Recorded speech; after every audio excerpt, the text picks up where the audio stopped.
Hi friends, എല്ലാവർക്കും നമസ്കാരം. ഇന്ന് നമുക്ക് കായ കൊണ്ടുള്ള ഒരു അടിപൊളിയായിട്ടുള്ള ഒരു പുളിശ്ശേരി എങ്ങനെയാണ് തയ്യാറാക്കുന്നതെന്നുള്ള ഒരു വീഡിയോ കാണാം കേട്ടോ. ഈ കറി തയ്യാറാക്കാനായിട്ട് ഞാൻ ഒരു നേന്ത്രക്കായ തൊലി കളഞ്ഞെടുത്തിട്ടുള്ളതാണ്. ഇതുപോലെ ഒരു കായ 4 പീസായിട്ട് കട്ട് ചെയ്തിട്ട് എടുത്തിരിക്കുന്നതാണ്. കണ്ടില്ലേ, ഈ ഒരു സൈസിൽ നമ്മൾ കട്ട് ചെയ്തെടുക്കുക. എന്നിട്ട് നമുക്കിതെങ്ങനെയാണ് കറി തയ്യാറാക്കുന്നതെന്നുള്ളത് നോക്കാം കേട്ടോ. കായലിലുള്ള കറയൊക്കെ പോയി കിട്ടുന്നതിന് വേണ്ടിയിട്ടാണ് നമ്മൾ ഇതുപോലെ വെള്ളത്തിലോട്ട് കട്ട് ചെയ്തിരിക്കുന്നത്. കണ്ടില്ലേ, ഞാനൊരു മൺചട്ടി വെച്ച് കൊടുത്തിട്ടുണ്ട്. ഇനി നമുക്കതിലോട്ട് കട്ട് ചെയ്ത് വെച്ചിരിക്കുന്ന കായ ചേർത്ത് കൊടുക്കാം. ഇനി നമുക്കതിലോട്ട് ആവശ്യത്തിനുള്ള ഉപ്പ് ചേർത്ത് കൊടുക്കാം. 1/2 ടീസ്പൂണ് മഞ്ഞൾപ്പൊടി ചേർത്ത് കൊടുക്കാം. 1 ടീസ്പൂണ് മുളക് പൊടി ചേർത്ത് കൊടുക്കാം. 2 പച്ചമുളക് നെടുകെ കീറിയത് ചേർത്ത് കൊടുക്കാം. ഇനി കായ വേവുന്നതിന് ആവശ്യമായിട്ടുള്ള വെള്ളം നമുക്ക് ഒഴിച്ചു കൊടുക്കാം. ഇനി നമുക്കിതൊന്ന് വേവിച്ചെടുക്കാം.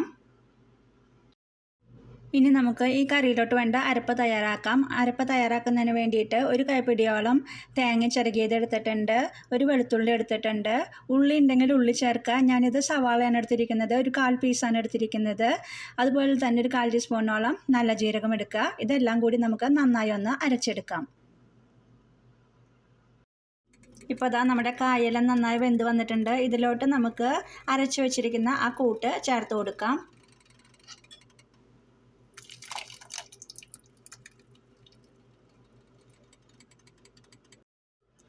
ഇപ്പോൾ നമ്മൾ അരപ്പ് ചേർത്തതിന് ശേഷം അത് നന്നായിട്ടൊന്ന് വേവിച്ചെടുത്തിട്ടുണ്ട്.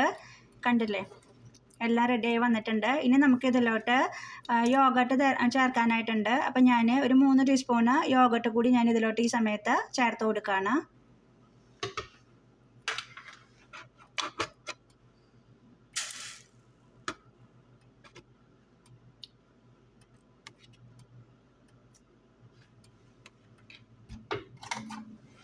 ഇത് ചേർത്തതിന് ശേഷം നമുക്ക് ഇതെല്ലാം കൂടി നമുക്ക് നന്നായി ഒന്ന് ഇളക്കി എടുക്കാം.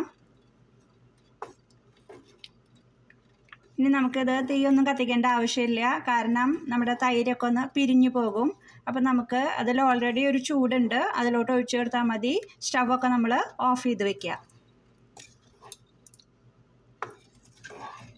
അപ്പോൾ നമ്മുടെ കറി ഇവിടെ റെഡി ആയി കഴിഞ്ഞിട്ടുണ്ട്. ഇനി നമുക്ക് കറി താളിച്ചെടുക്കേണ്ട കാര്യം കൂടിയാണ് വരുന്നുള്ളൂ. ഇനി ഈ കറി താളിച്ചെടുക്കുന്നതിന് വേണ്ടിയിട്ട് ഞാനൊരു പാൻ വെച്ച് കൊടുത്തിട്ടുണ്ട്. ഇത് ചൂടായതിന് ശേഷം നമുക്കിതിലോട്ട് വെളിച്ചെണ്ണ ഒഴിച്ച് കൊടുക്കാം.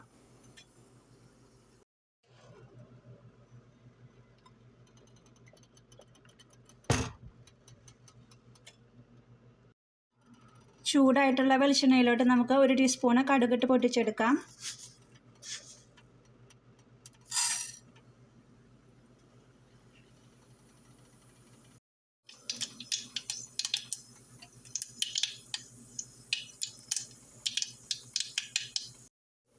കടുക് പൊട്ടിയതിന് ശേഷം നമുക്ക് 2 വറ്റൽമുളകും കുറച്ച് കറിവേപ്പിലയും ചേർത്ത് കൊടുക്കാം.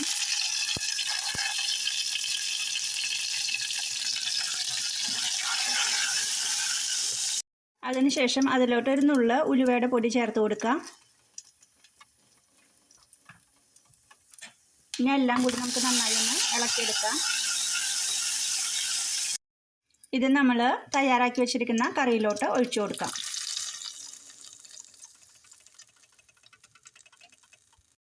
ഇപ്പോൾ നമ്മൾ കായ കൊണ്ട് തയ്യാറാക്കിയിട്ടുള്ള അടിപൊളി ടേസ്റ്റിലുള്ള ഒരു പുളിശ്ശേരി ഇവിടെ തയ്യാറായി കഴിഞ്ഞു. നിങ്ങളെല്ലാവരും തന്നെ ഇത് ട്രൈ ചെയ്ത് നോക്കി അഭിപ്രായം പറയാനായിട്ട് മറക്കരുത് കേട്ടോ. അപ്പോൾ നമുക്ക് അടുത്ത അടിപൊളിയായിട്ടുള്ള മറ്റൊരു വീഡിയോ ആയിട്ട് വീണ്ടും കാണാം. അതുവരേക്കും നന്ദി, നമസ്കാരം.